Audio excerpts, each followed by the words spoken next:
Po. puntahan po natin yung paraan ng pagsambang hinahanap ng ating Panginoong Diyos. Nabanggit din po dun sa talata kanina, sasambahin ng mga tunay na mananamba ang Ama sa Espiritu at katotohanan. Paano po yung pagsamba sa Diyos sa Espiritu at sa katotohanan?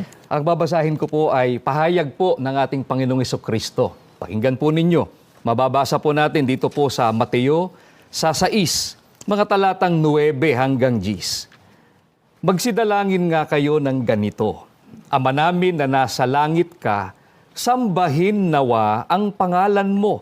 Dumating nawa ang kaharian mo, gawin nawa ang iyong kalooban kung paano sa langit, gayon din naman sa lupa. Mga giliw po naming mga taga-subaybay, unahin po natin ang tanong na paano po ang pagsamba sa Diyos sa Espiritu. Ang sabi po sa atin ng banal na kasulatan, sambahin nawa ang pangalan mo. Hindi po sinabing larawan ang sasambahin, kundi ang pangalan ng ating Panginoong Paano Diyos. po magagawa ng tao yung pagsamba sa Diyos sa pangalan?